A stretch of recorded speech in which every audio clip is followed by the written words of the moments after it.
ஓம் நமோ கணபதையே நமஹ. நாம் ஏன் கிரகப்பிரவேசம் செய்ய வேண்டும்? கிரகப்பிரவேசத்தின் பொழுது நாம் என்னென்ன ஹோமங்கள் செய்ய வேண்டும், இவைகள் எல்லாம் அவசியமா என்ற கேள்விகள் பலருக்கு இருக்கின்றன.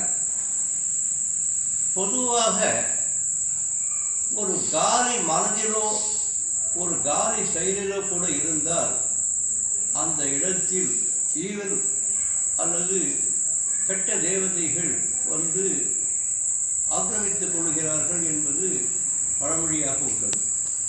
அதேபோல் இந்த காலத்திலே நாம் எங்கேயோ ஒரு இடத்திலே காடு மேடு போன்ற இடங்களிலெல்லாம் சரி செய்து, சுடுகாடாக இருந்தாலும் கூட இடத்தில் பக்கத்தில் சரி செய்து அங்கே வீடு கட்டி கொள்கிறோம். ஸோ காலி இடத்திலே ஒரு துர்தேவதைகளுடைய நடமாட்டம் அவசியமாக இருக்கிறது.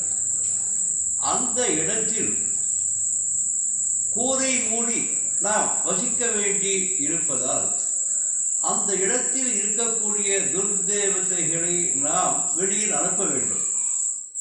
அந்த துர்தேவதைகள் வெளியில் போனால்தான் சுபதேவதைகள் அங்கு வந்து நம்மை அருள் பாலிக்கும்.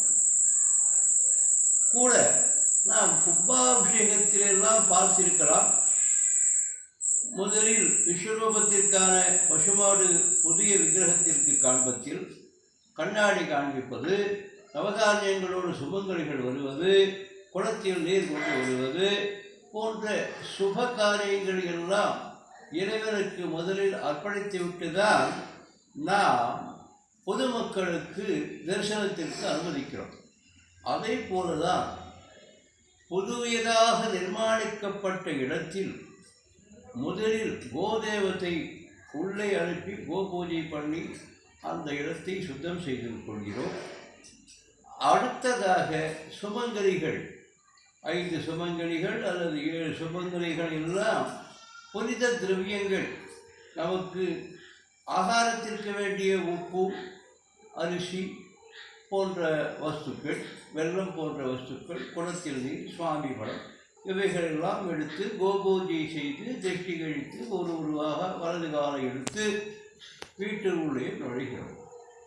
இது அந்த இடத்தினுடைய கருப்புத்தன்மையை, ஏற்கனவே ஆக்கிரமிக்கப்பட்ட துர்தேவதைகளை வெளியே அனுப்பி சுப செயல்கள் நடப்பதற்காக உதவக்கூடிய செயலாகும்.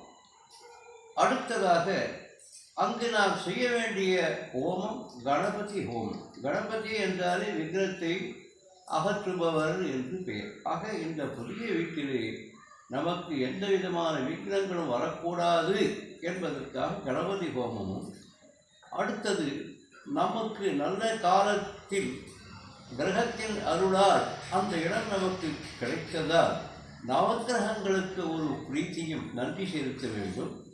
அடுத்தபடியாக இந்த காலத்திலே வாஸ்து என்று எல்லோரும் கூறிக்கொண்டு வருகிறோம், அல்லது வாஸ்துபடிதான் வீடுகளை அமைக்க வேண்டும் என்று கண்டிப்பாக உலகத்திலே இருக்கிறோம். ஆக அந்த வாஸ்துபடி அந்த இடம் நாம் குடிப்போகையுடன் அமையவிட்டாலும் கூட அந்த இடத்தில் வாஸ்து பகவானுக்கு ஒரு ஹோமம் செய்து நாம் உள்ளே பிரவேசித்து அங்கு வசித்தோமானால் அங்கு ஏற்பட்டிருக்கும் வாஸ்து தொல்லைகள் அனைத்தும் நீங்கிவிடும். ஆக ஒரு கிரகப்பிரவேசத்திற்கு மங்கள பொருள்களுடன் கூடிய பிரவேசம், கணபதி ஹோமம், நவக்கிரக ஹோமம் மற்றும் வாஸ்து ஹோமம் செய்யப்பட வேண்டும். அதோடு கூட நமது முன்னோர்களுக்கு பாத பூஜை செய்து அவர்களையும் திருப்திப்பட செய்ய வேண்டும்.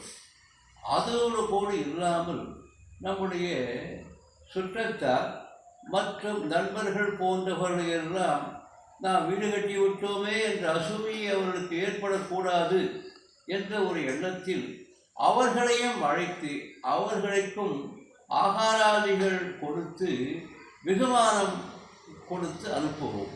ஆக இந்த செயல்கள் எல்லாம் இந்த காலத்திலேயும் நடைமுறையில் உள்ளது. அதுவும் மிக மிகவும் சாஸ்திரப்படியும் மனித நேயத்தின்படியும் அவசியமானதாகவும் இருக்கிறது. ஆகவே நாம் புதிய பிரவேசம் செய்யும் பொழுது நான் குறிப்பிட்ட வஸ்துக்கள் அனைத்திலும் நம்மால் இயன்றதை செய்து புதிய இல்லத்திற்கு புகுந்து இறைவனுடைய பெரியோர்களுடைய நண்பர்களுடைய ஆசியால் வாழ்வாங்கு வாழ வேண்டும் என இறைவனை பிரார்த்தித்துக் கொள்கிறேன். நாராயண நாராயண நாராயண.